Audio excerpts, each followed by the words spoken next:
الحمد لله نحمده ونستعينه ونستغفره ونعوذ بالله من شرور أنفسنا ومن سيئات أعمالنا ونعوذ بالله من شرور أنفسنا ومن سيئات أعمالنا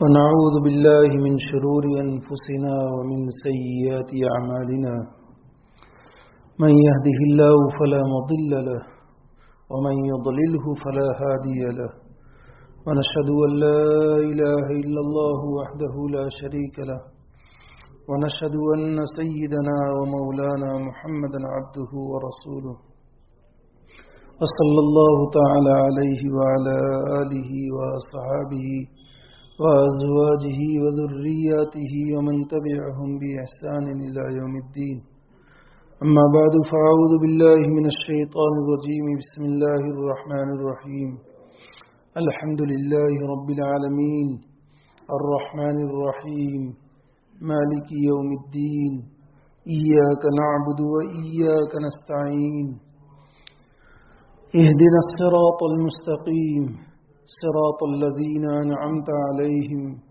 غير المغضوب عليهم ولا الضالين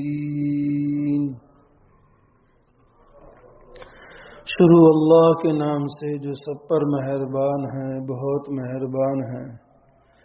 تمام تعریفیں اللہ کی ہیں جو تمام جہانوں کا پروردگار ہے، جو سب پر مہربان بہت مہربان ہے، جو روز جزا کا مالک ہے۔ اے اللہ، ہم تیری ہی عبادت کرتے ہیں اور تجھ ہی سے مدد مانگتے ہیں۔ ہمیں سیدھے راستے کی ہدایت عطا فرما، ان لوگوں کے راستے کی جن پر تو نے انعام کیا ہے، نہ کہ ان لوگوں کے راستے کی جن پر غضب نازل ہوا ہے، اور نہ ان کے راستے کی جو بھٹکے ہوئے ہیں۔ گزشتہ الحمدللہ رب العالمین میں حمد کے متعلق بات آئی تھی کہ قرآن کی ابتدا بھی اسی سے، آپ علیہ السلام کا نام بھی محمد احمد، آپ کو جو مقام ملے گا وہ بھی مقام محمود، آپ کا جھنڈا جو ہوگا قیامت کے دن اس کا بھی نام لواء الحمد، اور اس جھنڈے کے نیچے امت کے جو لوگ ہوں گے وہ بھی حمادون، یعنی اللہ کی بہت زیادہ تعریف کرنے والے۔ آگے چلتے ہوئے کہ یہاں پر اللہ کی تعریف، تمام تعریفیں اللہ کے لیے ہیں۔ کسی چیز کی بھی تعریف کی جاتی ہے اس کے کچھ اسباب ہوتے ہیں۔ کسی کی تعریف اس کے کمالات کی بنیاد پر ہوتی ہے، کسی کی تعریف اس کے احسان اور اس کی طرف سے انعام کی بنیاد پر ہوتی ہے، کسی کی تعریف کہ آئندہ اس سے انعام کی امید ہو تو انسان تعریف کرتا ہے، کبھی تعریف کرتا ہے کسی سے ڈر ہو تو تعریف کرتا ہے، کبھی انسان تعریف کرتا ہے حسن اور جمال کی بنیاد پر، کبھی تعریف کرتا ہے انسان کہ بہت بڑا مالدار ہے، اس کے پاس خزانے ہیں، کبھی تعریف انسان کرتا ہے اقتدار کی بنیاد پر، حکومت کی بنیاد پر۔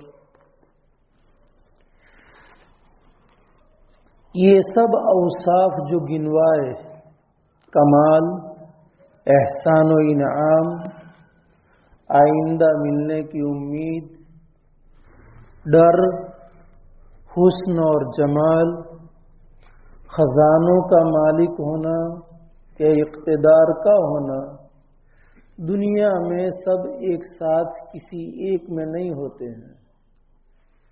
کسی کے اندر یہ ہے تو کسی کے اندر یہ ہے تو کسی کے اندر یہ ہے، لیکن اس وحدہ لا شریک لہ کی ذات میں یہ سارے چیزیں بیک وقت موجود ہے اور سب کے سب کمال درجے کے طور پر موجود ہے۔ ذات کے بارے میں دیکھا جائے تو اس کی ذات سراپا کمال، اسی لیے ہم پڑھتے ہیں رکوع میں سبحان ربی العظیم اور سجدے میں پڑھتے ہیں سبحان ربی العالی، کہ وہ میرا رب اتنا بزرگ ہے، اتنا بلند ہے کہ اس کے اندر کوئی خامی نہیں، کوئی عیب نہیں ہے، کوئی کوتاہی نہیں، تو وہ ہر عیب سے پاک ہے ذات کے اعتبار میں۔ انسان میں کوئی بھی ایسا نہیں ہے کہ جو ذات کے اعتبار سے کامل ہو، مکمل ہو، اس کے اندر کوئی بھی نقص اور عیب نہ ہو، کوئی بھی نہیں، مخلوق میں کوئی بھی نہیں۔ تو ایسی ذات صرف ایک ہے جو تمام طرح کی خوبیوں کی مالک ہے اور تمام طرح کے عیوب سے اور خامیوں سے پاک ہے، وہ صرف ایک اللہ ہے۔ تو ظاہر بات ہے اس اعتبار سے وہ تعریف کا مستحق ہے۔ کمالات اور صفات کے اعتبار سے کمال، کسی کے اندر ایک صفت ہوتی ہے تو ہم اس کے گن گاتے ہیں، دو ہوتی ہیں خوبیاں تو اور زیادہ اس کی تعریف کرتے ہیں، 3 4 5 ہو تو پھر اس کی تعریف میں تو ہم پہاڑ توڑ دیتے ہیں۔ جبکہ انسان کے اندر جو خوبیاں ہیں یا کمالات ہیں وہ ہمیشہ رہنے والے نہیں ہیں، وہ خوبیاں اور وہ کمالات اس کے ذاتی نہیں ہیں، کسی کے دیے ہوئے ہیں۔ مائنڈیڈ ہے، ٹیلنٹ ہے، تو کس نے اس کو دماغ دیا؟ کس نے اس کو ٹیلنٹ بنایا؟ وہ اپنی ذات کے اعتبار سے ٹیلنٹ بنائے۔ قرآن تو کہہ رہا ہے اللہ اخرجکم من بطون امہاتکم لا تعلمون شیئا، کہ تم کو تمہاری ماؤں کے پیٹوں سے اس حال میں نکالا کہ تم کو کچھ بھی پتا نہیں تھا۔ قرآن کہہ رہا ہے لا تعلمون شیئا، کسی بھی چیز کا تمہیں پتا نہیں تھا۔ تو ظاہر بات ہے کہ یہ سمجھداری، یہ ذہانت، یہ فطانت یہ کس نے دیا؟ اس کا ذاتی تو نہیں ہے۔ کوئی کتنا بھی دنیا میں بڑا عقل مند ثابت ہو، لیکن اس کی عقل مندی یا کسی بھی فن میں کمال پر پہنچا ہوا ہو، لیکن وہ کمال اس کا ذاتی نہیں ہے، جبکہ اللہ تبارک تعالیٰ کا کمال ذاتی کمال ہے۔ کسی کی دین نہیں ہے اللہ تعالیٰ کو، ساروں کو اس کی دین ہے، لیکن اس کو کسی کی بھی دین نہیں ہے۔ اور پھر خوبیاں کتنی انگنت، کمال بھی غیر محدود، کوئی حد اور کوئی انتہا نہیں، اور خوبیاں بھی غیر محدود، اس کی صفات۔ قرآن نے مختصر سے الفاظ میں اللہ تعالیٰ نے فرمایا لیس کمثلہ شیء، اس جیسا ذات میں بھی کوئی نہیں اور اس جیسا صفات میں بھی کوئی نہیں۔ تو جب بات یہ ہے کہ اس کے کمالات اس کے خود ذاتی ہے، اس کے کمالات کو کبھی بھی فنا نہیں ہے، ذرہ برابر بھی فنا نہیں ہے، اور اس کے کمالات ہمیشہ لا زوال رہنے والے ہیں، جب سے ہے تب سے اور جب تک رہے گا تب تک، اور وہ ہمیشہ سے ہے اور ہمیشہ رہنے والا ہے، اس لیے اس کے کمالات بھی ہمیشہ سے ہیں اور ہمیشہ رہنے والے ہیں، اس لیے وہ تعریف کا مستحق۔ الحمدللہ، تمام خوبیاں اسی ذات کے لیے ہیں کہ جو ذات میں بھی ایک ہے اور صفات میں بھی یکتا ہے، کوئی اس کا شریک نہیں۔ احسان کی بنیاد پر اگر تعریف کی جائے تو اللہ تعالیٰ کے احسانات اور انعامات دنیا میں کوئی بھی نہیں گن سکتا. اسی کو جو معلوم ہے کہ اس کے احسانات کتنے ہیں اور اس کے انعامات کتنے ہیں. اسی کو جو معلوم ہے, کوئی بھی نہیں گن سکتا. ہم اپنی سانس بھی نہیں گن سکتے ہیں, زندگی بھر کی نہیں گن سکتے ہیں. سانس کا اندر جانا بھی نعمت ہے, سانس کا باہر آنا بھی نعمت ہے. اور قرآن نے چیلنج کیا ہے وَإِن تَعُدُّوا نِعْمَةَ اللَّهِ لَا تُحْصُوهَا. اس نے ہم پر احسان کیا, ہمیشہ رہنے والی نعمتیں پاکیزہ مقام میں کیسے حاصل ہوگی اس نے ہمیں بتایا. ہمیشہ رہنے والی نعمتیں جنت کی نعمتیں, اور وہ جنت میں جا کر ملے گی. اس کے حاصل کرنے کا طریقہ اسی نے بتایا. اپنے ہم لوگوں پر کرم فرما کر کہ رسول اکرم صلی اللہ علیہ وسلم کو ہمارے اندر بھیجا اور آپ کے ساتھ کتاب اتاری. رسول صلی اللہ علیہ وسلم نے اس کتاب کو واضح فرمایا اور کن چیزوں سے اللہ کی ہمیشہ کی نعمتیں جنت میں ملے گی وہ ہمیں بتایا. تو خود رسول صلی اللہ علیہ وسلم کو بھیجنا اس کی سب سے بڑی نعمت. اور پھر رسول بھی کیسے, افضل الانبیاء والمرسلین, کہ موسیٰ علیہ السلام نے بھی آپ علیہ السلام کی امت میں پیدا ہونے کی دعا کی, اور عیسیٰ علیہ السلام نے بھی دعا کی. عیسیٰ علیہ السلام کی دعا قبول ہوئی, موسیٰ علیہ السلام کی دعا قبول نہیں ہوئی. اللہ کی حکمتیں ہیں. ایسے دونوں جلیل القدر نبی, دونوں صاحب کتاب رسول, اور دونوں کی امتیں بڑی بڑی امتیں.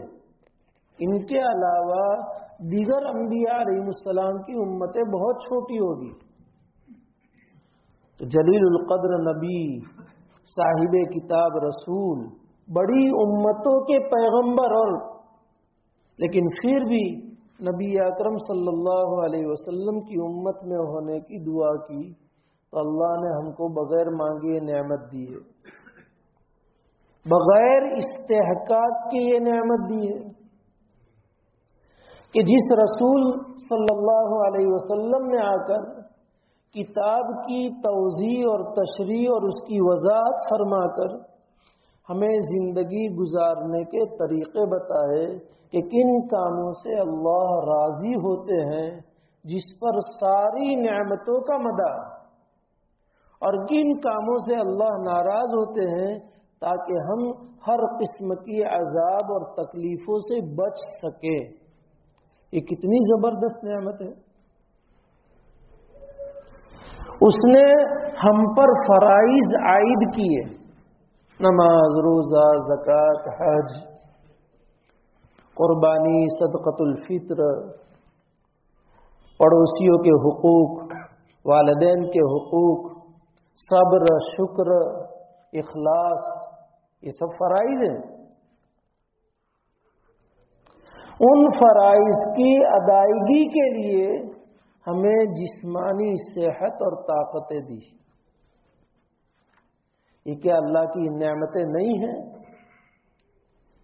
جن لوگوں کو کرسی پر نماز پڑھنا پڑتی ہے وہ پیشانی زمین پر رگڑنے کے لیے کتنے تل پاپڑ ہوتے ہیں کہ اللہ ہمیں تندرستی دے تو ہم اپنی پیشانی کو زمین پر رکھ کر کے اس کے سامنے اپنے عاجز ہونے کا اور اپنے کمال شکر کا ہم جذبہ پیش کریں. لیکن اللہ نے ان کو اس نعمت سے محروم رکھا ہے, اس میں بھی اس کی حکمتیں ہیں.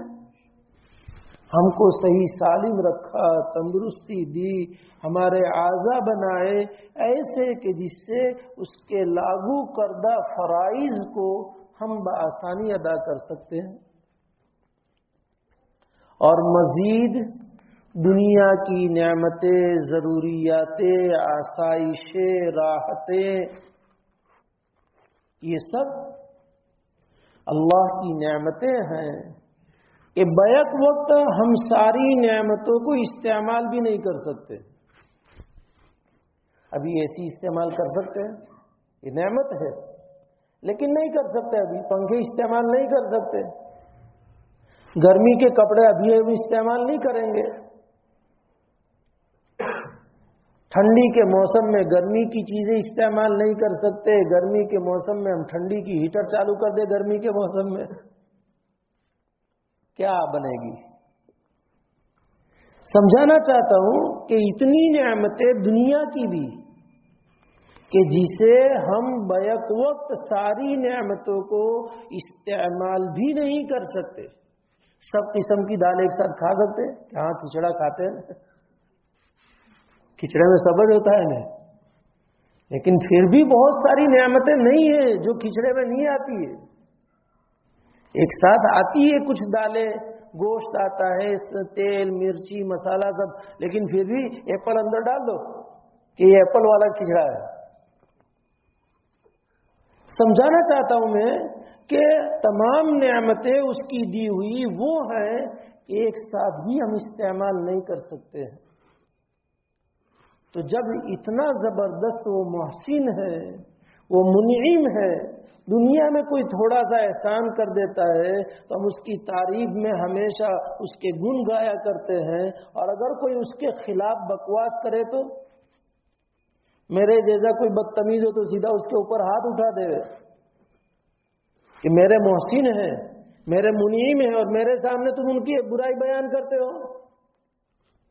چہ جائے کہ ہم اس کے خلاف بولنے والوں پر ہمیں حمیت ایمانی اور حمیت اسلامی پیدا ہو کر کے غیرت آنی چاہیے اور جوش آنا چاہیے.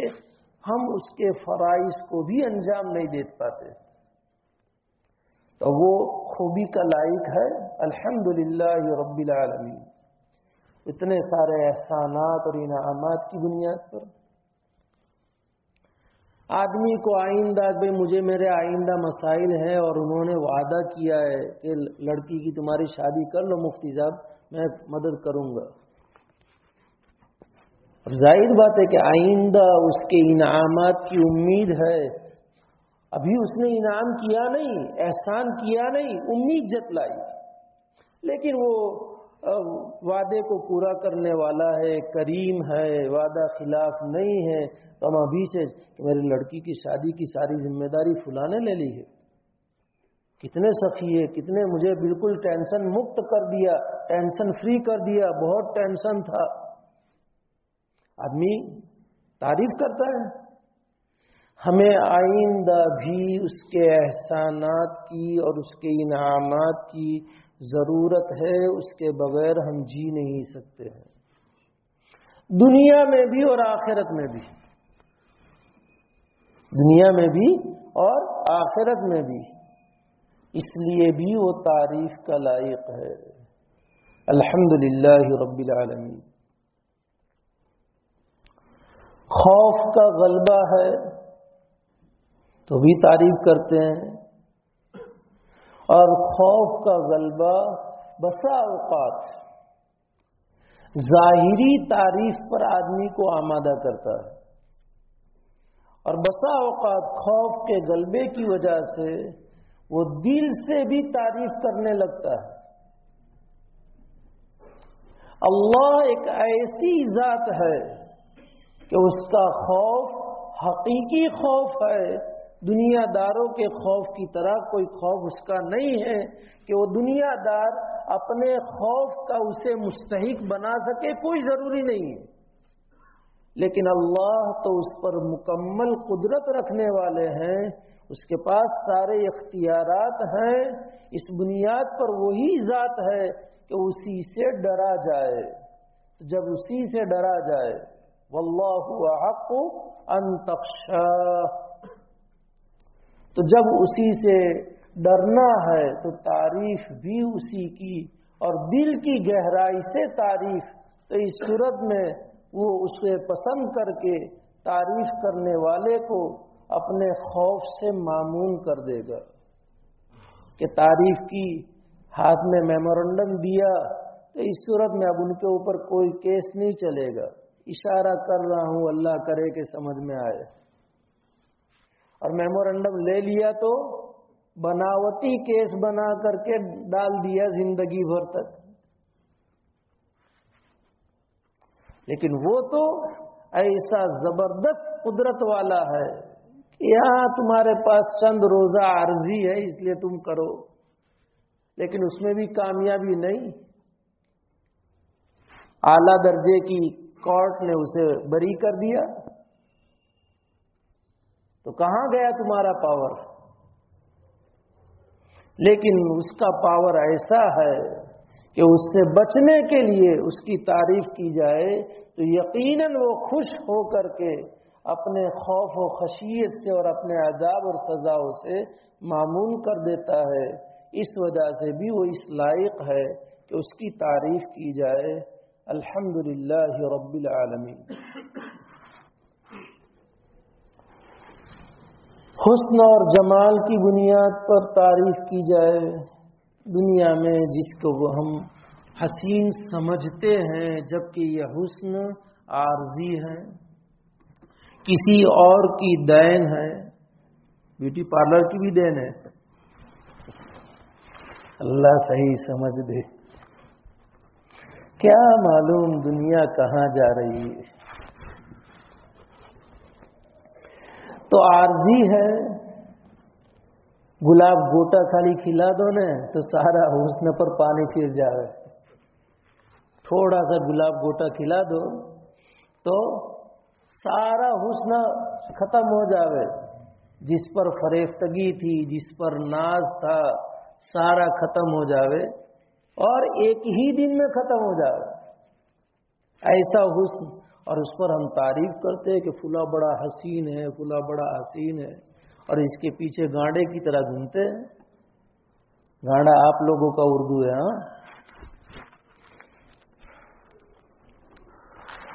جبکہ اس کا حسن، اللہ تعالی کا حسن، وہ تو جنت ہی میں جب اس کا دیدار ہوگا اور اللہ اپنے فضل سے ہمیں اور ہماری قیامت تک کی نسلوں کو اس کے دیدار کی سعادت سے مشرف فرمائے، محرومین میں شامل نہ فرمائے، اور ان لوگوں میں سے بنائے ہمیں اور ہماری قیامت تک کی نسلوں کو کہ جس کو صبح شام اللہ کا دیدار ہوگا۔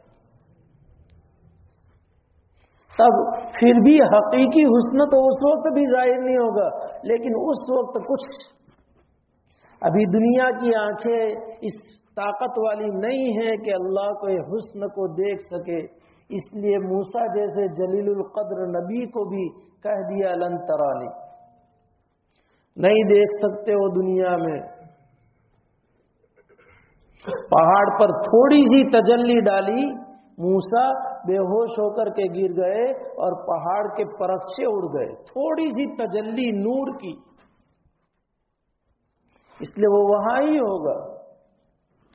اسی کو اللہ نے قرآن میں اللہ نور السماوات والارض، وہ سراپا نور ہے، دنیا جہاں میں جہاں کہیں بھی نور ہے، سورج کا، چاند کا، ستاروں کا، کہیں بھی وہ سب اسی نور سے نکلے ہوئے نور ہے۔ ان اللہ جمیل یحب الجمال، اللہ جمیل ہے، خوبصورت ہے، اچھی چیزوں کو اور جمال کو اور خوبصورتی کو اللہ پسند فرماتے ہیں، تو وہ اس کا ذاتی ہے، لازوال اور دائمی ہے، کسی آن بھی اس کے حسن کے اندر ذرہ برابر بھی اس کے اندر کوتاہی آنے والی نہیں ہے۔ جب وہ ایسا حسین کہ جس نے یوسف جیسے کو حسن دیا علیہ السلام، تو عزیزان مصر اس کے اوپر فریفتہ ہو کر کے اپنی انگلیوں کو کاٹ ڈالتی ہے، اور ماں عائشہ رضی اللہ تعالیٰ عنہ فرماتی ہے کہ اگر وہ میرے محبوب کو دیکھ لیتی تو اپنے دلوں کو کاٹ دیتی۔ تو آپ علیہ الصلوۃ والسلام کا کیا حال ہوگا جو صحابہ کو نصیب ہوا۔ لیکن وہ اسی کی دین ہے. تو اس بنیاد پر بھی اس کی تعریف کی جائے، الحمدللہ رب العالمین. کسی کے پاس مال کی فراوانی ہوتی ہے، دھن دولت کی فراوانی، حشم و قدم ہوتے ہیں، تو لوگ واہ واہ کرتے ہیں، تعریف کرتے ہیں، اخبارات اور میڈیا اس کو فوکس کرتے ہیں کہ دنیا کے 10 مالدار میں یہ فلاں نمبر پر، یہ فلاں نمبر پر.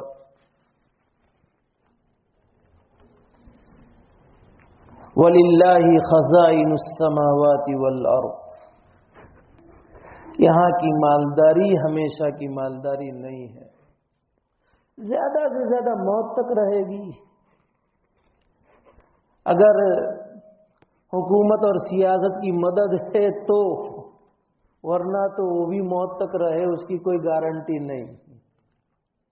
اس میں بھی اشارہ ہے، اللہ کرے کہ سمجھ میں آ جائے. ورنہ اس دنیا نے کسی کے ساتھ وفا نہیں کی ہے، کسی کے ساتھ وفا نہیں کی. اس لیے اور دنیا ایسی چیز ہے ہی نہیں کہ اس کے ساتھ ہم تعلق قائم کریں. بس ضرورت کی چیز ہے، ضرورت پوری ہو جائے، بس بھائی تم تمہاری جگہ پر، ہم اپنی جگہ پر. تو اللہ کے پاس ساری چیزوں کے خزانے، آسمانوں کے سارے خزانے، زمینوں کے سارے خزانے، خشکی کے سارے خزانے، دریاؤں کے سارے خزانے، اور نہ معلوم کیا کیا اس کے پاس خزانے. کہ جنت سونے کی ہوگی، جنت کی چاندی کی ہوگی، 1 اینٹ سونے کی، 1 اینٹ چاندی کی، کتنے خزانے ہوں گے کہ سب سے اخیر میں جنت میں جانے والے کو وہ دنیا سے 10 گنی بڑی جنت دے گا، تو اس کے پاس کتنے خزانے ہوں گے. سب سے اخیر میں جہنم سے نکلنے والا اور جنت میں جانے والا، اس کو اللہ تعالیٰ دنیا سے 10 گنا بڑی جنت دیں گے، اور وہ 1 اینٹ سونے کی، 1 اینٹ چاندی کی، اس کے برتن، ساری چیزیں سونے اور چاندی کی. ہم انداز لگائے کہ اس کے پاس کیا خزانے ہوں گے. مشکات شریف میں روایت ہے کہ اگر تمہارا اول، تمہارا آخر، تمہارا انس، تمہارا جن، تمہارا زندہ، تمہارا مردہ، یعنی بابا آدم سے لے کر کے قیامت تک کے سارے لوگ، آپ علیہ السلام نے فرمایا کہ اللہ تعالیٰ فرماتے ہیں کہ قاموا فی صعید واحد، سب کے سب ایک میدان میں کھڑے ہو جائے اور سب اپنی تمام ضروریات کو مانگے، اور میں سب کی سب ضروریات کو دے دوں، تب بھی میرے خزانے میں سے اتنی کمی ہونے والی نہیں. تو پھر جب وہ ایسے زبردست خزانوں کا مالک ہے، وَلِلَّهِ خَزَائِنُ السَّمَاءِ، اور یہ سب میں قرآن ہی سے کہہ رہا ہوں، اللہ ہی کے پاس سارے خزانے ہیں، تو پھر کیوں اس کی تعریف نہ کی جائے. الحمدللہ رب العالمین. کسی کے پاس اقتدار ہے، حکومت ہے، تھوڑی بھی کچھ آ جاتی ہے تو ذرا کالر کو تاؤ دینے لگ جاتا ہے. خالی گاؤں کا مکھیا بن گیا تو بھی اب زمین پر نہیں چلتا ہے. صوبہ مل گیا تو پھر پوچھو مت، ملک مل گیا تو اگر یونو میں ستھان مل جاوے تو کوشش میں ہے جناب والا. تو پھر کیا ہوتا ہے؟ لوگ تعریف کرتے ہیں کہ گرینیس بک میں نام لکھا گیا ہمارے دور میں فلاں شہر کا، فلاں جگہ کا، فلاں جگہ کا. اس پر کتنی تعریفوں کے پل باندھے جاتے ہیں، کوئی کمی نہیں. حتیٰ کہ بسیں بھی محفوظ نہیں اس سے کہ وہاں بھی اس کے سٹیکر، وہاں پر بھی اس کے سٹیکر، سارے میڈیا اس کے اوپر فوکس، اور بسیں، ساری چیزیں. کہ مہان بھارت کے مہان پی ایم کے زمانے میں یہ سمجھانے کے لیے میں کہہ رہا ہوں، اور دنیا کی طرف بھی لے جانا چاہتا ہوں. تو اللہ وَلِلَّهِ مَا فِي السَّمَاوَاتِ وَمَا فِي الْأَرْضِ. جو کچھ آسمانوں میں ہیں اور جو کچھ زمین میں ہیں سب پر اسی کی حکومت ہے.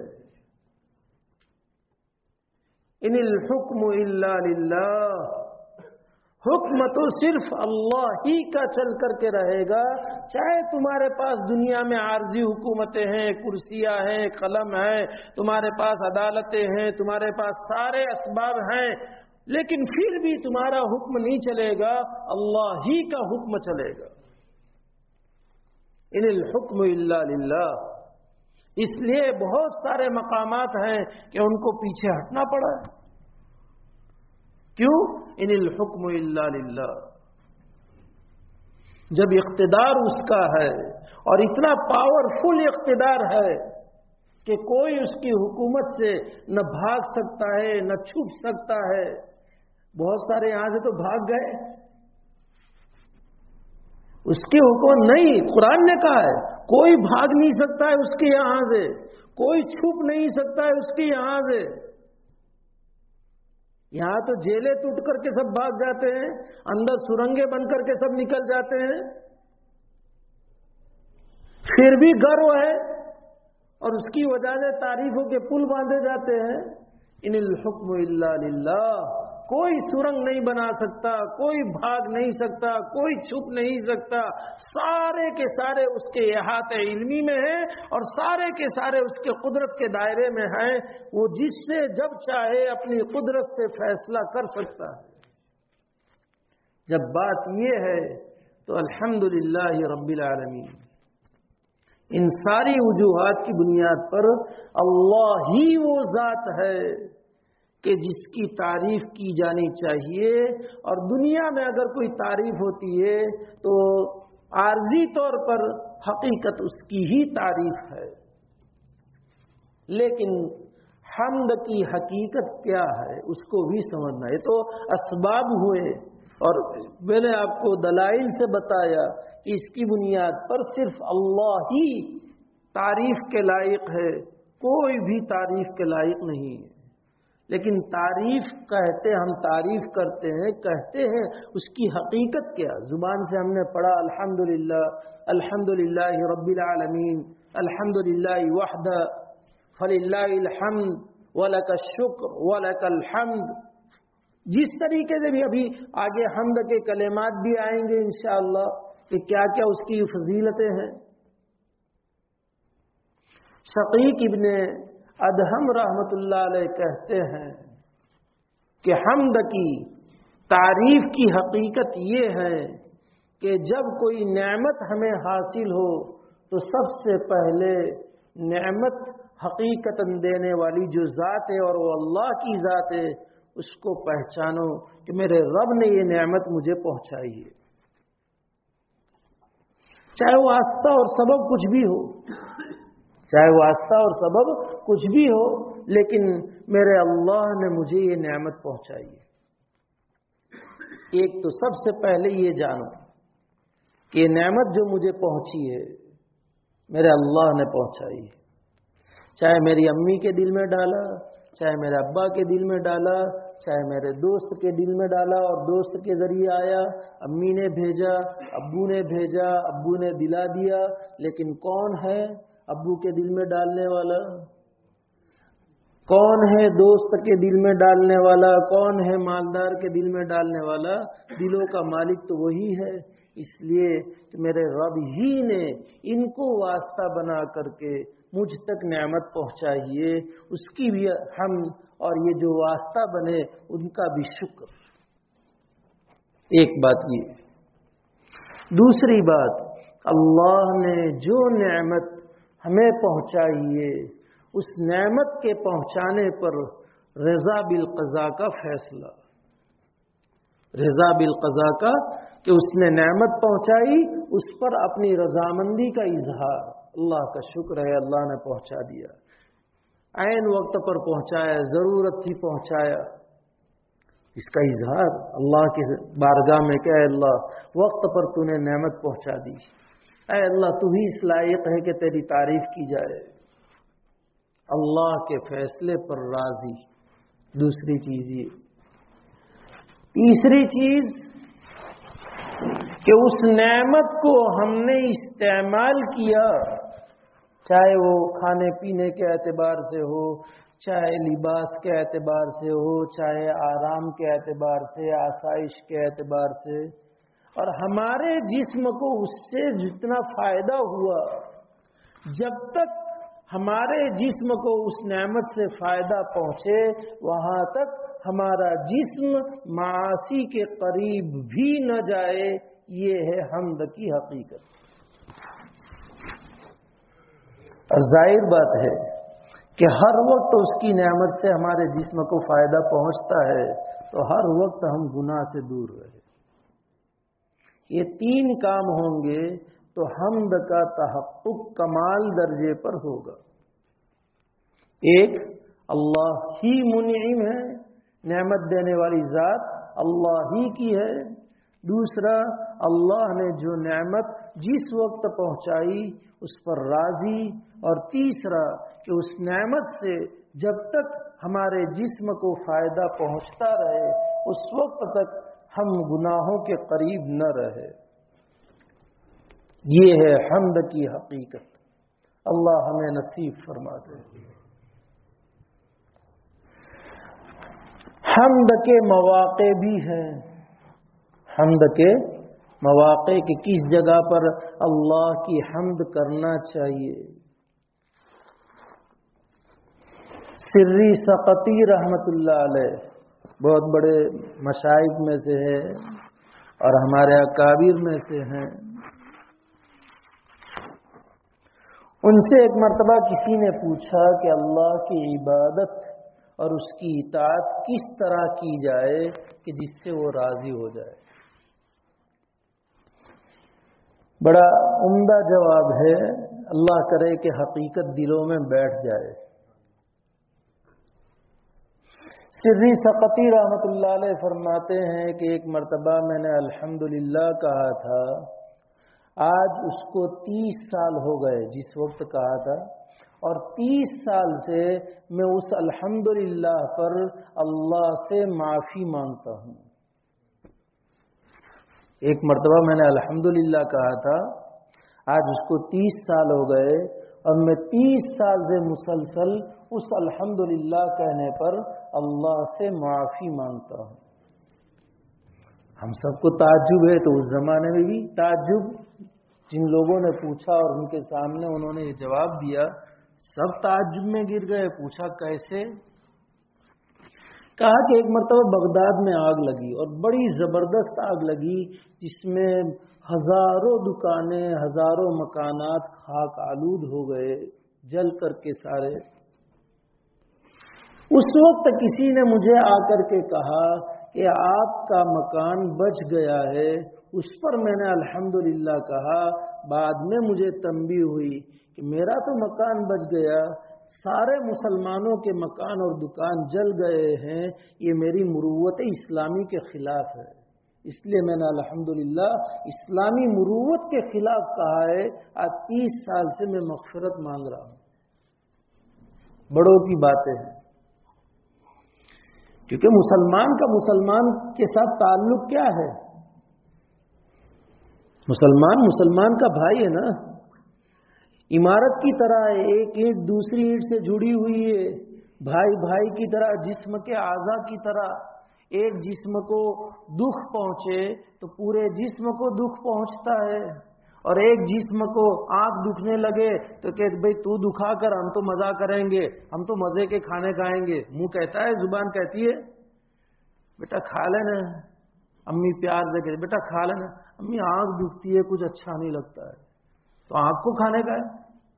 کھانے کا کام کون کرنے کا ہے؟ زبان کرنے کی ہے، دانت کرنے کے ہیں، کھانا گلے سے نیچے اتارنے والا گلا ہے، نلی ہے کھانے کی، وہ سب کرنے والے ہیں، تو بیمار نہیں ہے۔ لیکن وہ کیا کہتا ہے، امی اچھا نہیں لگتا، کڑوا لگتا ہے امی۔ کیا وجہ ہے؟ ان اشتکا عینہ اشتکا کلہ، ان اشتکا راسہ اشتکا کلہ۔ اگر سر دکھے تو بھی پورا بدن دکھ جائے، آنکھ دکھے تو بھی پورا بدن اس کے لیے بیدار رہنے میں، جاگنے میں ساتھ دے کہ آنکھ جاگتی ہے دکھنے کی وجہ سے، جسم کے کسی حصے پر پھوڑا ہوا ہے اور اس کی وجہ سے تو پورا جسم جاگتا ہے.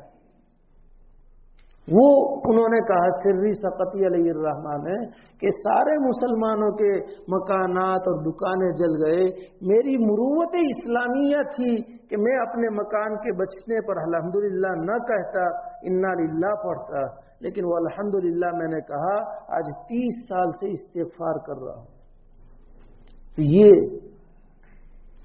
حمد کے مواقع ہیں جہاں کہنا چاہیے، وہیں اللہ کی تعریف کرنی چاہیے.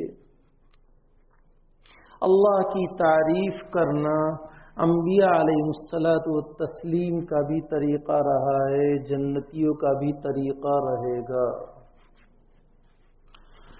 نوح علیہ الصلوۃ والسلام کو اللہ تعالیٰ نے جب کشتی ٹھہر گئی، طوفان ختم ہو گیا، زمین آسمان نے پانی برسانا بند کر دیا، زمین پانی سارا نگل گئی، تو اللہ تعالیٰ نے تعلیم دی کہ کہو الحمدللہ الذی نجانا من القوم الظالمین. تو نوح علیہ السلام نے یہی کہا، تمام تعریف اس اللہ کے لیے جس نے ہم کو ظالم لوگوں سے نجات دی. سب غرق ہو گئے، اب جو ایمان والے ہیں وہی بچے ہیں. ابراہیم علیہ السلام جلیل القدر نبی خلیل اللہ ہے. وقال الحمدللہ الذی وہب لی علی الکبر اسماعیل و اسحاق. تمام تعریف اس اللہ کے لیے ہیں جس نے بڑھاپے میں اسماعیل اور اسحاق جیسے 2 پھول دیے، 2 نعمتیں دی. اللہ کی تعریف ہے. اسی طریقے سے نبی اکرم صلی اللہ سلیمان اور داؤد علیہ السلام کے بارے میں بھی ہے. وقال الحمدللہ الذی فضلنا علی کثیر من عباده المؤمنین، کہ ہم دونوں کو، باپ اور بیٹے کو، اللہ تعالیٰ نے بہت ساری نعمتوں سے وہ نوازا جو دوسرے لوگوں کو اللہ تعالیٰ نے نہیں نوازا ہے. حکومت بھی دی، نبوت بھی دی، مخلوقات پر حکومت دی، ساری مخلوقات کی زبان سکھائی. فضلنا علی کثیر من عباده المؤمنین. نبی اکرم صلی اللہ علیہ وسلم کو اللہ کی تعریف بیان کرنے کا حکم دیا. خود اللہ نے وَقُلِ الْحَمْدُ لِلَّهِ الَّذِي لَمْ يَتَّخِذْ وَلَدًا وَلَمْ يَكُنْ لَهُ شَرِيكٌ فِي الْمُلْكِ. آپ کہیے کہ تمام تعریف اس اللہ کے لیے جس کے لیے کوئی اولاد نہیں ہے، جس کا کوئی شریک نہیں ہے حکومت میں. آپ نے تعریف بیان کی. جنتی جنت میں جائیں گے، وہاں بھی اللہ کی تعریف. الحمدللہ الذی اذهب عنا الحزن. جنتی جنت میں جانے کے بعد سب سے پہلے اللہ کے گن گائیں گے. تمام تعریف اس اللہ کے لیے ہیں کہ جس نے ہم سے غم کو دور کر دیا. کیونکہ جنت میں جانے کے بعد اب موت نہیں، بیماری نہیں، فقیری نہیں، ذلت نہیں، کوئی طرح کا دکھ نہیں، سلامتی ہی سلامتی. اور پھر سب سے بڑی بات کہ اب یہاں سے نکلنا نہیں ہے، اور ہمیشہ ہمیشہ کی زندگی، موت کو بھی موت آ جائے گی. اس لیے اب نو ٹینشن. الحمدللہ الذی اذهب عنا الحزن. کہ تمام تعریف اس اللہ کے لیے جس نے ہمیں جنت میں داخل کر کے مستقبل میں آنے والے سارے ٹینشن اور سارے فکر اور سارے غم اور احزان سے ہمیں سبکدوش اور بری کر دیا. اب ہمیں کسی طرح جہاں جنت میں قدم رکھا انسان نو ٹینشن. جنتی کہیں گے وآخر دعواہم ان الحمد للہ رب العالمین. آخری کلام یہ ہے کہ تمام تعریف اللہ رب العالمین کے لیے ہے. تو یہ جب ان سب لوگوں کا یہ انبیاء علیہ السلام جنتی، تو ہمیں بھی اس سے سبق یہ لینا ہے کہ ہمیں بھی اللہ کی نعمتیں چونکہ ہر آن ہر لمحہ ہمارے اوپر برستی رہتی ہے، جیسے ابھی آیا تو ہر آن ہمیں بھی الحمدللہ. اسی لیے نبی اکرم صلی اللہ علیہ وسلم کی تعلیمات میں بہت سارے موقع پر آپ نے جو دعائیں سکھائی ہے وہ دعا میں بھی الحمد کا لفظ موجود ہے. کھانے کے بعد الحمد، پینے کے بعد الحمد. الحمدللہ الذی اطعمنا وسقانا وجعلنا مسلمین، من المسلمین نہیں. یہ روایت ترمذی، ابو داؤد، نسائی، ابن ماجہ، شمائل ترمذی سب میں ہے، کہیں بھی من کا لفظ نہیں. من المسلمین پڑھے گا کوئی معنی میں زیادہ فرق نہیں پڑتا، لیکن جو آپ علیہ السلام سے ان محدثین نے نقل کیا، میں نے سب کتابوں کے حوالے سنن اربعہ، ابو داؤد، ترمذی، نسائی، ابن ماجہ اور شمائل ترمذی، سب جگہ پر وجعلنا مسلمین ہے، وجعلنا من المسلمین نہیں ہے. اب کہاں سے آیا؟ تو اس کا تو ذمہ دار میں نہیں ہوں، میں نے جو بتایا اس کا ذمہ دار میں ہوں، تو میں نے اس کو حوالے کے ساتھ بیان کیا ہے. اب من المسلمین ظاہر بات، یہ سب حدیث معتبر ہیں، معتبر حدیثوں کی کتابیں ہیں. تمام تعریفیں اس اللہ کے لیے جس نے ہمیں کھلایا پلایا، مادی اور ظاہری نعمتوں سے نوازا، حقیقی نعمت سے بھی ہمیں بہراور کیا. وجعلنا مسلمین، کہ ہم کو اس کا فرما بردار بنایا، ظاہری نعمتوں کے ساتھ معنوی اور روحانی اور حقیقی نعمت کو ملا دیا. الحمدللہ الذی اطعم وسقا وسوغہ وجعل له مخرجا. تمام تعریف اس اللہ کے لیے جس نے کھلایا پلایا اور آسانی سے گلے سے نیچے اتارا، ورنہ اللہ نہ چاہے تو نہیں اتر سکتا ہے. یہاں دو نلیاں ہے، ایک کھانے کی نلی ہے جسے گجراتی میں ان نڑی کہتے ہیں، اور دوسری سانس کے جانے کی نلی ہے جسے سانس نڑی کہتے ہیں، اور دونوں پاس پاس میں ہیں. وہ کھانا کبھی سانس کی نلی میں چلا جاتا ہے نا، تو کھانے کے وقت کیا ہوتا ہے؟ بلاسٹ ہوتا ہے، چھینک آتی ہے، اور آدمی کی آنکھوں سے پانی، ناک سے پانی نکلنا شروع ہو جاتا ہے. خالی ایک دانہ بھی سانس کی نلی میں چلا جائے. یہ اللہ کا احسان ہے کہ جو نلی اس نے دونوں پاس پاس ہی میں ہیں، بالکل لگو لگ، لیکن وہ کہاں جاتا ہے؟ ہم کھاتے ہیں تو وہ اس کے سسٹم دیکھیے، تو سیدھا کھانے کی جو نلی ہے، پینے کی نلی ہے، اسی میں جاتا ہے، سانس لینے کی نلی میں نہیں جاتا، ورنہ پھاپے ہم جی نہ سکے. اور آسانی سے اتر جاتا ہے. سمجھ میں آیا؟ جہنمیوں کو آسانی سے نہیں اترے گا. قرآن نے اس کا تذکرہ کیا ہے کہ گلے سے اتارنا چاہیں گے لیکن نہیں اترے گا، کھانا گلے میں پھنس جائے گا. پھر دنیا میں جیسے دھکا لیتے تھے، ہم پاس میں رکھتے تھے اسرائیل برانڈ، وہاں دھکا مانگیں گے نا تو وہاں پیپ اور سڑا ہوا خون نے گرم کھولتا ہوا پانی، یہ دھکا ملے گا. تو وسوغہ، آسانی سے اتار دیا. یہاں رک کر کے جب میں یہ حدیث اور یہ دعا بتاتا ہوں تو یہ ضرور بتاتا ہوں میں کہ اگر انسان نے کھانے کے بعد یہ دعا پڑھ لی، وسوغہ پر اللہ کا شکر ادا کیا، تو یہ سمجھ لو کہ اس کے منہ، اس کے دانت، اس کے گلے اور کھانے کی نلی کے کینسر سے اور بیماریوں سے وہ محفوظ ہو گیا. کیوں؟ کہ نعمت پر شکر ادا کیا. شکر پر اللہ کی طرف سے مزید کا وعدہ قرآن کا ہے اور یقینی ہے. تو اب سانس نلی، ان نلی کا کبھی کینسر نہیں ہو سکتا، گلے میں کبھی تکلیف نہیں ہو سکتی ہے. زبان سے کھاتا ہے، چباتا ہے، دانت اس کے معاون ہیں، اس کی مدد سے وہ نیچے اتارتا ہے. اس نے الحمد پڑھ لیا ہے، الحمدللہ کہ تو نے آسانی سے نیچے اتار دیا. تو اب جب وہ ہر کھانے کے بعد اس کی نعمت پر شکر ادا کرے گا، لئن شکرتم لازیدنکم، تو یہ ساری بیماریوں سے محفوظ ہو جائے گا. اور آگے لفظ کیا ہے؟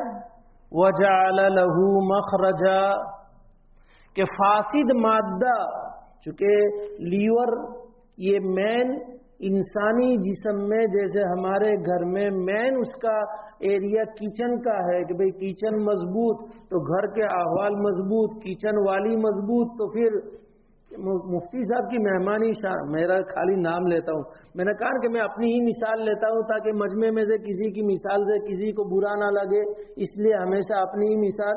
مفتی صاحب کی مہمانی بہت ٹاپ، کیونکہ وہاں کیوں کھانے والے پکانے والے زوردار۔ سمجھ میں آیا؟ ابھی میں نے اتوار کو یہ بات کہی تھی، اب اس مناسبت سے تھوڑا بیچ میں کہہ دوں۔ دیکھو گھروں میں کھانے بننے کا رواج کم ہوتا جا رہا ہے، بس تیار منگوا لو، ڈیمانڈ بھی ہوم منسٹری کی طرف سے ہوتی ہے کہ تھک گئے ہیں، چھوٹے چھوٹے بچے ہیں، پکانے کا ٹائم نہیں ہے، اور خاص طور پر جب مہمان ہو تو باہر کا ہی کھانا ہوئے۔ یاد رکھو گھر میں جو کھانا بنے گا اور باہر کے کھانے میں زمین اور آسمان کا فرق۔ ہماری عورتیں چاہے کچھ بھی ہو، لیکن اس کے دل میں ایمان تو ہے، اس کے دل میں اللہ تو بسا ہوا ہے، کبھی گھر میں ذکر تو کرتی ہوگی، اور اللہ نیکی دے پکاتے وقت بسم اللہ پڑھ کر کے پکائے، اللہ کا ذکر کرتے ہوئے پکاوے، جبکہ باہر کے کھانے میں اس کی کیا گارنٹی؟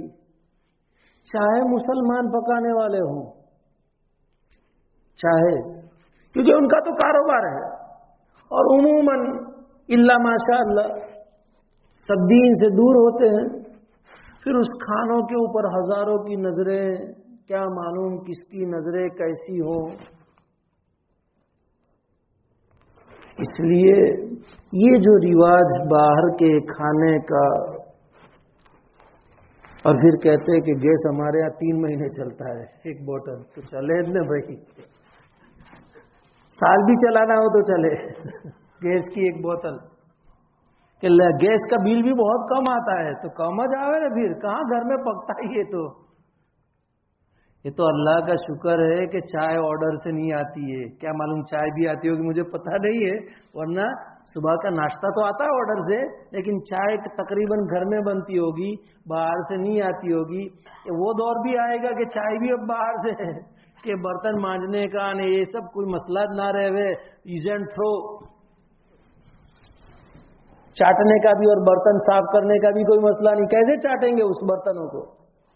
ان برتنوں کو کون صاف کرتا ہے؟ ہمارے گھر کے برتن ہو، اچھے صاف کریں گے، اچھے چاٹیں گے، برتن خود دعا دیتا ہے۔ یوز اینڈ تھرو میں صاف کرنے کا کوئی سوال پیدا نہیں ہوتا، اور کوئی اگر صاف کرے گا آئس کریم کی کٹوری انگلی سے چاٹ کر، اس کو بے ادبی سمجھی جاتی ہے۔ صاف کہہ رہا ہوں، لوگ اسے بے ادبی سمجھ رہے ہیں۔ اَأَتْرُكُ سُنَّةَ نَبِيِّ لِهَؤُلَاءِ الْحُمَقَاءِ، سمجھنے والوں کو سمجھنے دو، بے ادبی سمجھے تو سمجھے، میں اپنے آقا کی سنت کو نہیں چھوڑ سکتا۔ اس لیے اس کا آسان طریقہ بھی ہے، میں جو کرتا ہوں وہ اس میں تھوڑا پانی ڈال کر اچھا سا دھو کر کے وہ پانی پی جاتا ہوں۔ آئس کریم کی کٹوری ہو، لسی کا گلاس ہو، گاڑھی لسی ہوتی ہے، اخیر میں رہ جانا لازمی چیز ہے، اور وہ برکت والی چیز شیطان چھڑوا دیتا ہے، تو پانی ڈال کر کے اس کو اچھا سا دھو کر کے وہ پانی پی جاتا ہوں، چاہے جس کو جو سمجھنا ہو۔ میں تو یہ کرتا ہوں اور سب کے بیچ میں کرتا ہوں، جس کو جو سمجھنا ہو سمجھے۔ یہ طریقہ بھی بتا دیا۔ خیر، تو وَجَعَلَ لَهُ مَخْرَجًا، کہ فاسد مادے، لیور پر سے بات آئی تھی، یہ لیور، یہ کچن ہے ہمارے جسم کا، مین ساری چیزیں، کون سی چیز اچھی ہے کون سی خراب ہے، اس کو پھر صاف کر کے اس کو اوپر پھیپھڑوں میں اور ہارٹ میں پہنچانا اچھی چیزوں کو، پھر جو فاسد چیزیں ہیں اس میں دو تقسیم، ایک سیال یعنی بہنے والا اور ایک گاڑا سیال کو انتر گردے کی طرف بھیج کر کے وہاں سے ملٹی پلائی کر کے صاف صفائی کر کے جو چیز لینا وہ لے کر کے پھر باقی کو پیشاب کے راستے کی طرف نکالنا، اور جو گاڑا ہو اس کو انتڑیوں میں ڈالنا اور انتڑیوں کے راستے سے باہر نکالنا، یہ اللہ کی قدرت ہے۔ تو وجعل له مخرجا، اللہ نے آسانی سے پیشاب بھی کروا دیا اور اللہ نے آسانی سے بڑا استنجا بھی کروا دیا، فاسد مادے کے نکلنے کا اللہ نے راستہ بنا دیا۔ تو اگر یہ دعا پڑھ لے گا کبھی بھی پیشاب کی کوئی تکلیف نہیں ہوگی، اور اگر یہ دعا پڑھ لی کبھی بھی پاخانہ کے راہ سے ہونے والی بیماریاں کبھی نہیں ہوگی، کیونکہ اس نے اللہ کا شکر ادا کیا ہے۔ پھر قبض نہیں ہوگا، پھر مسے کی بیماریاں نہیں ہوگی، پھر اور دیگر جو بیماریاں اس طریقے سے پیدا ہونے والی ہے، پیشاب کے رکنے کا، اسٹون کے پیدا ہونے کا، پھر انشاءاللہ نہیں ہوگی۔ لیکن عادت ہمیشہ کی، الحمدللہ الذی اطعم وسقى وسوغه وجعل له مخرجا۔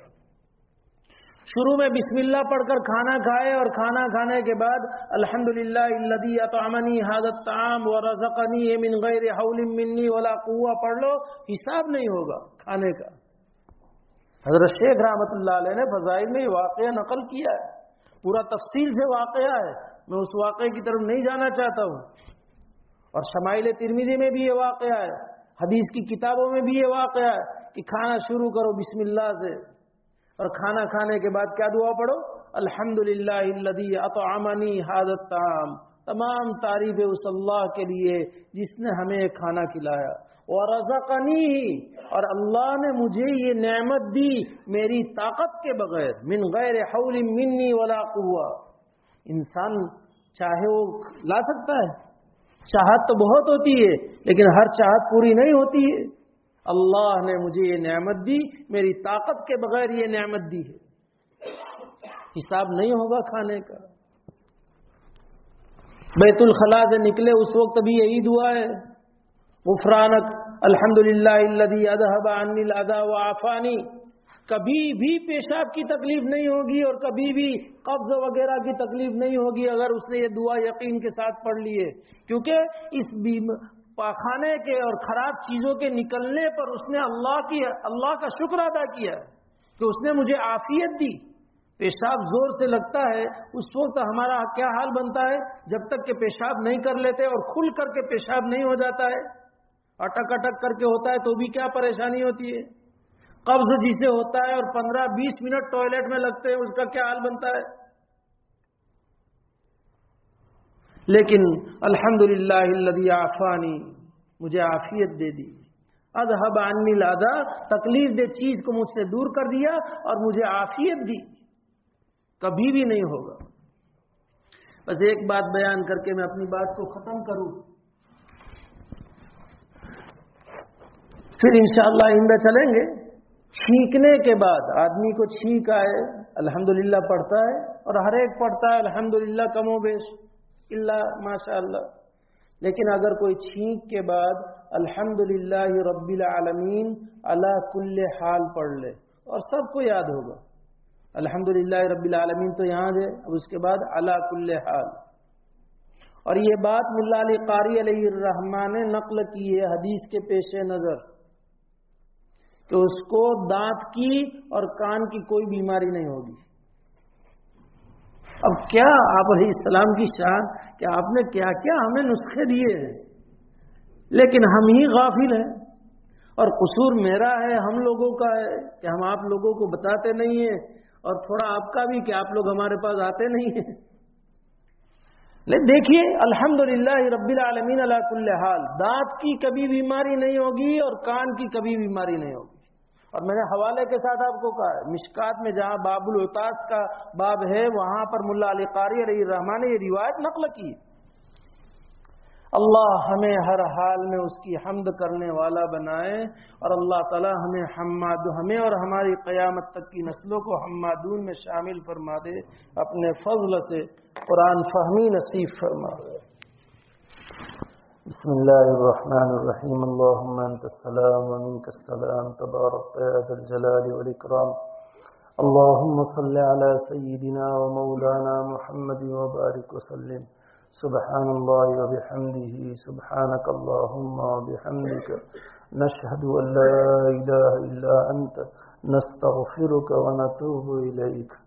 اللهم اغفر لنا ولوالدينا ولأساتذتنا ولمشايخنا ولأزواجنا ولذرياتنا ولإخواننا ولأخواتنا ولأقاربنا ولأحبابنا ولطلبتنا ولمن حق علينا ولمن أحسن إلينا ولمن أوصانا بالدعاء ولسائر المؤمنين والمؤمنات والمسلمين والمسلمات. الحمد لله رب العالمين الرحمن الرحيم مالك يوم الدين. إياك نعبد وإياك نستعين. اهدنا الصراط المستقيم، صراط الذين أنعمت عليهم غير المغضوب عليهم ولا الضالين. آمين. ربنا آتنا في الدنيا حسنة وفي الآخرة حسنة وقنا عذاب النار. اللهم صل على سيدنا ومولانا محمد وبارك وسلم. اللهم بارك لنا في رجب وشعبان وبلغنا رمضان. اللهم بارك لنا في رجب وشعبان وبلغنا رمضان.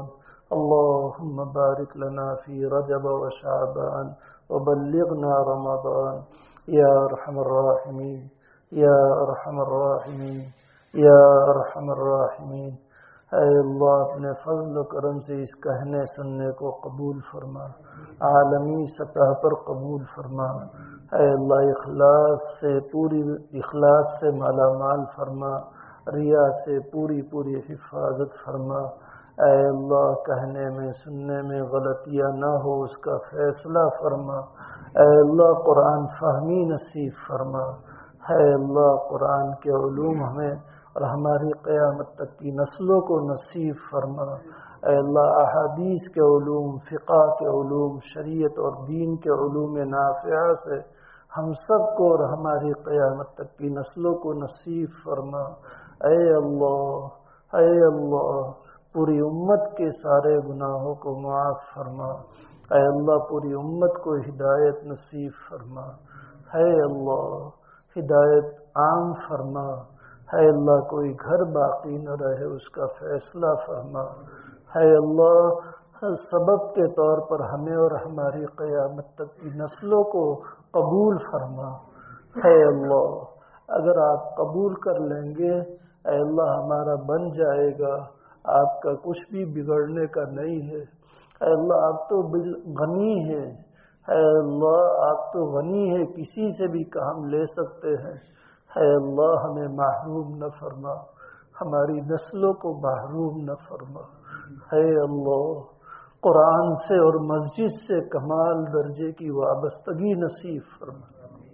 اے اللہ ہمارے فلسطینی مظلوم بھائیوں کی حفاظت فرما.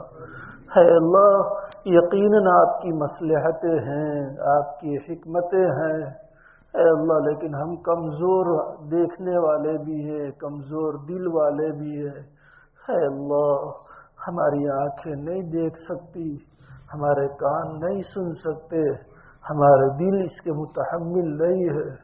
اے اللہ ظاہر میں بھی ان کے لیے رحمتیں ہوں، حقیقت میں بھی ان کے لیے رحمتیں ہوں، نعمتیں ہوں، اس کا فیصلہ فرما.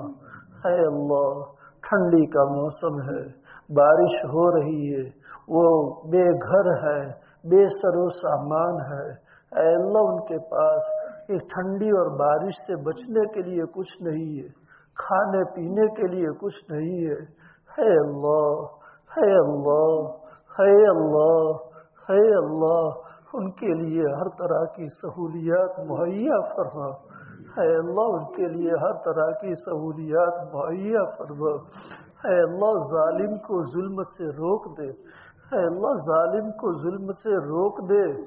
اے اللہ آپ سے آپ کی ذات عالی کا واسطہ، آپ کی تمام صفات حسنہ کا واسطہ، اے اللہ عرش کا واسطہ، اے اللہ نبی صلی اللہ علیہ وسلم کا واسطہ، اے اللہ نبی صلی اللہ علیہ وسلم جس جگہ آرام فرما رہے اس کا واسطہ، اے اللہ ان کے حق میں ہماری دعائیں قبول فرما، ظالم کو گھٹنے ٹیکنے پر مجبور فرما، ہمارے مظلوم بھائیوں کو فتح مبین نصیب فرما۔ اے اللہ سن لے، اے اللہ سن لے، یا سمیع یا سمیع یا مجیب دعاء المضطرین ویا کاشف المکروب یا الہ العالمین یا ارحم الراحمین۔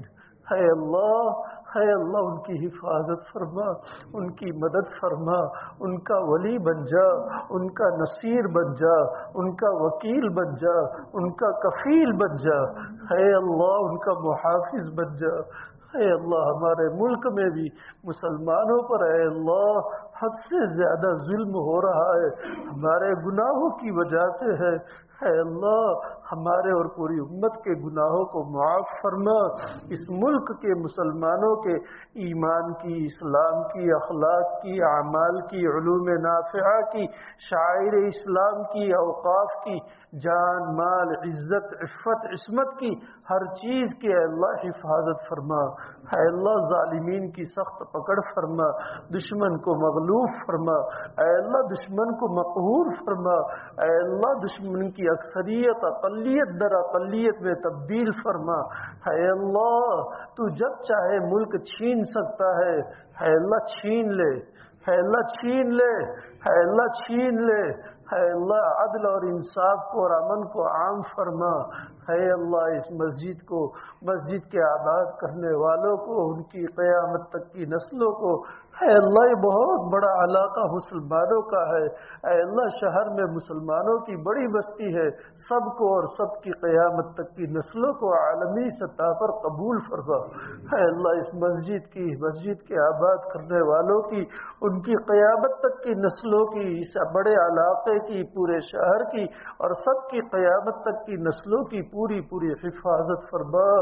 اے اللہ نبی اکرم صلی اللہ علیہ وسلم نے جو خیر مانگا وہ سب ہم سب کو، ہم سب کے سب متعلقین کو، ہماری قیامت تک کی نسلوں کو اور عالم کے مسلمانوں کو نصیب فرما۔ اے اللہ نبی اکرم صلی اللہ علیہ وسلم نے جن چیزوں سے حفاظت چاہی ان سب سے ہم سب کی، ہم سب کے سب متعلقین کی، ہماری قیامت تک کی نسلوں کی اور عالم کے مسلمانوں کی حفاظت فرما۔ اے اللہ محض اپنے فضل و کرم سے نبی اکرم صلی اللہ علیہ وسلم کے وسیلے سے، ہمارے مشائخ کی برکت سے ہم سب کی سب دعاؤں کو قبول فرما، آمین۔ ربنا تقبل منا انك انت السميع العليم وتب علينا انك انت التواب الرحيم جزا الله عنا محمدا صلى الله عليه وسلم ما هو اهله سبحان ربك رب العزة عما يصفون وسلام على المرسلين والحمد